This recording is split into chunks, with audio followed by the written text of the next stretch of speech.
আজকের recipe biscuit.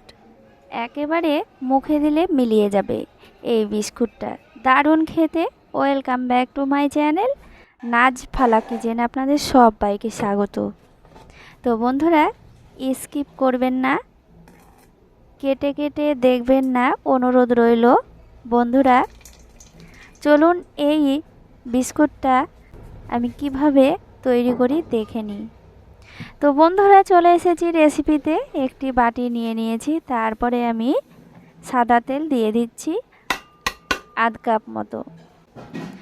এখানে আমি 6 থেকে 7 চামচ মতো সাদা তেল নিয়ে নিয়েছি, তা আপনারা কম বেশি করে নিতে পারেন। তারপরে দিয়ে দিচ্ছি চিনির গুঁড়ো। চিনিটাকে আমি গুঁড়ো করে নিয়েছিলাম। মিষ্টি যেমন পছন্দ করবেন সেইভাবে চিনিটা দিয়ে দেবেন। এবার চিনির গুঁড়ো আর তেলটাকে আমি খুব ভালো করে এটাকে গুলে নেব। খুব সুন্দর করে গুলে নিতে হবে।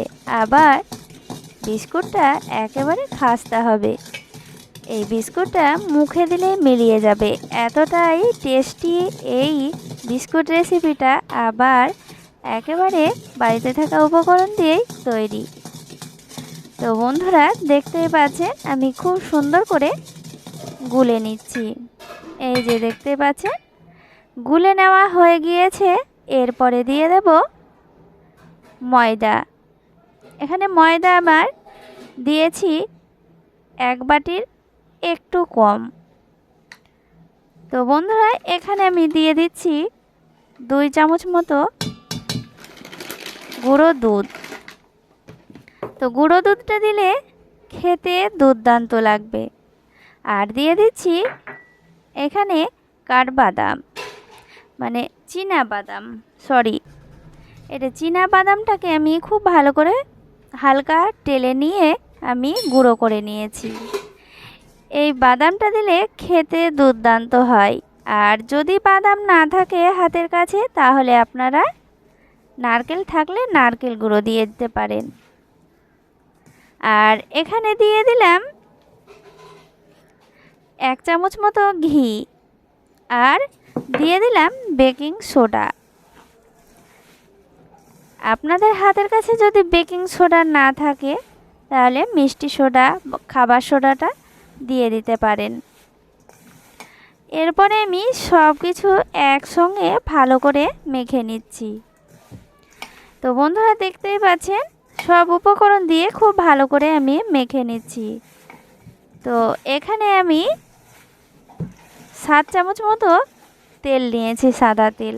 এতেই 1 বাটির একটু কম আমি ময়দা নিয়েছি, এতেই খুব সুন্দরভাবে মাখা হয়ে যাবে। তো আমি এখানে দিয়ে দিলাম 1 চিমটি মতো লবণ। তো বন্ধুরা এখানে আমি সবগুলো একসঙ্গে মেখে নিয়ে একটি ডো তৈরি করে নেব। তো এখানে আমি কোনো রকমের জল দেবেন না বন্ধুরা, এখানে শুধু তেল দিয়েই তৈরি করে নিতে পারেন। আবার তেল যদি না দিতে পারেন, তাহলে বন্ধুরা তেল দিয়ে যদি না করেন, তাহলে শুধু ঘি দিয়েও তৈরি করে নিতে পারেন। ঘি, ডালডা এই দিয়ে তৈরি করে নিতে পারেন। তো দেখতেই পাচ্ছেন বন্ধুরা ডোটা তৈরি করে নিয়েছি।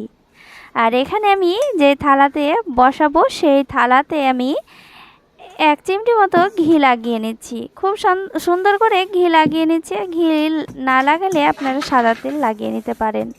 খুব সহজে বিস্কুটগুলো উঠে যাবে আর খেতেও দুর্দান্ত লাগবে। এরপরে ডোটা আমি একটি চামচ নিয়েছি, মানে সবগুলোই সমান সমান করে নেব। তো বন্ধুরা এই চামচটা দিয়ে আমি পুরো ভর্তি করে নিয়ে আমি এইভাবে তৈরি করে নেব, মানে সবগুলো সমান করার জন্য। তো আপনারা পছন্দ মতো আপনাদের ছোট বড় করে নিতে পারেন। তো এইভাবে চাপ দিয়ে আমি এইভাবে একটু হালকা করে চাপ দিয়ে এইভাবে গোল করে নেব হাতের তালুতে। তো বন্ধুরা এইভাবে আমি সবগুলোই তৈরি করে নেব। আর বন্ধুরা আমার চ্যানেলে যদি আজকে প্রথম হয়ে থাকেন, তাহলে বন্ধুরা আমার চ্যানেলটিকে সাবস্ক্রাইব করে পাশে থাকবেন। তো বন্ধুরা আশা করি আমিও আপনাদের সঙ্গে আপনাদের পাশে থাকব, আপনারাও আশা করি আপনারাও থাকবেন। তো বন্ধুরা, আর আমার চ্যানেলে যারা প্রথম থেকে বন্ধু হয়ে আছেন তাদেরকে অসংখ্য অসংখ্য ধন্যবাদ জানাই। আর বন্ধুরা, কোনো রেসিপি যেন কোনো ভিডিওই স্কিপ করে দেখবেন না। আর আমি যখনই দেখি জারি যে কোনো ভিডিও দেখি আমি বন্ধুরা সম্পূর্ণটাই দেখি।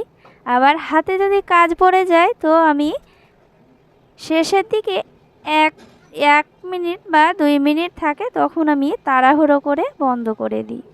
তো আমি বেশিরভাগ সম্পূর্ণ ভিডিওই দেখি সকল বন্ধুদের। তো বন্ধুরা, আপনারা স্কিপ করে দেখবেন না। তো দেখতেই পাচ্ছেন বিস্কুটগুলোকে আমি খুব ভালো করে গোল করে নিয়েছি, সবগুলোই তৈরি করে নিয়েছি। নিয়ে আমি কাঁটা চামচ দিয়ে একটু ডিজাইন করে নিচ্ছি, দেখতেও ভালো লাগবে আর তাড়াতাড়ি বেকও হয়ে যাবে। এরপরে চলে যাব রান্নায়। তো কড়াইটা আমি প্রথম থেকে আমি গরম করে নিয়েছি একটি স্ট্যান্ড দিয়ে। তারপরে আমি বিস্কুটের থালাটাকে আমি এইভাবে বসিয়ে দিচ্ছি। এরপরে ঢাকনা লাগিয়ে দিচ্ছি। ঢাকনার যে ছিদ্র আছে সেই ছিদ্রটাকে আমি একটি কাগজ দিয়ে খুব ভালো করে মুখটা লাগিয়ে নিচ্ছি, যেন হাওয়া না বের হয়। তো বন্ধুরা, দেখতেই পাচ্ছেন এটা আমি এবার বেক করে নেব 25 থেকে 30 মিনিট একেবারে হালকা আছে। তো বন্ধুরা, একেবারে হালকা আছে এটাকে বেক করে নিতে হবে। আর বেশি যদি আঁচ দেন তাহলে তাড়াতাড়ি পুড়ে যাবে আর খেতেও ভালো লাগবে না, ভেতরটাও কাঁচা হয়ে থাকবে আর খেতে তো মোটেও ভালো লাগবে না। তো দেখতেই পাচ্ছেন বন্ধুরা, খুব সুন্দরভাবে বেক হয়ে আসছে। তো দেখতেই পাচ্ছেন কতটুকু আমি ছোট ছোট করে নিয়েছিলাম আর ফুলে গিয়েছে, দেখতেই পাচ্ছেন অনেকটা বড় হয়ে গিয়েছে। এই যে দেখুন, এইভাবে আমি 30 মিনিট বেক করে নেব। তো বন্ধুরা, দেখতেই পাচ্ছেন খুব সুন্দরভাবে কালার চলে এসছে। এই যে দেখুন 30 মিনিট পর আমি দেখাচ্ছি আর গ্যাসটাকেও বন্ধ করে দিচ্ছি। তো বন্ধুরা, দেখতেই পাচ্ছেন কালারটাও দেখুন কতটা সুন্দর এসেছে, অসাধারণ কালার। তো বন্ধুরা, দেখতেই পাচ্ছেন এইভাবেই আমি বিস্কুটগুলো তৈরি করে নিচ্ছি। এরপরে নামিয়ে নেব, ঠান্ডা করে আসছি। তো বন্ধুরা, দেখতেই পাচ্ছেন বিস্কুটের কালারগুলো কতটা সুন্দর এসেছে আর একেবারে মুচমুচে বিস্কুট আর খুব সহজে উঠে যায়। এই যে দেখতেই পাচ্ছেন খুব ভালোভাবে বেক হয়ে গিয়েছে, অসাধারণ হয়েছে বন্ধুরা, খেতে দারুণ হয়েছে। বন্ধুরা, এই যে কোনো ভিডিও খাওয়ার পরই ছাড়া হয়। তো বন্ধুরা, দেখতেই পাচ্ছেন আমি সব বিস্কুটগুলো একটি প্লেটে তুলে নিচ্ছি। তো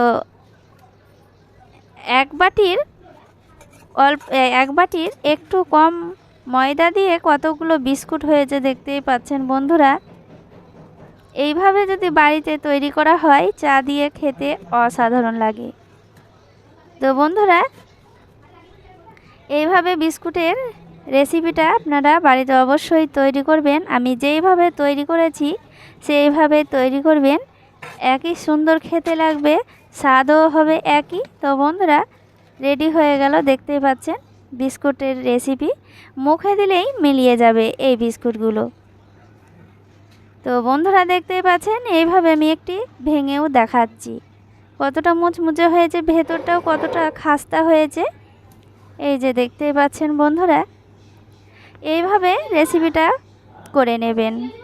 আর রেসিপিটা ভালো লাগলে অবশ্যই লাইক কমেন্ট শেয়ার করবেন, আর বেশি ভালো লেগে থাকলে শেয়ার করে দিতে পারেন। সবাই ভালো থাকেন।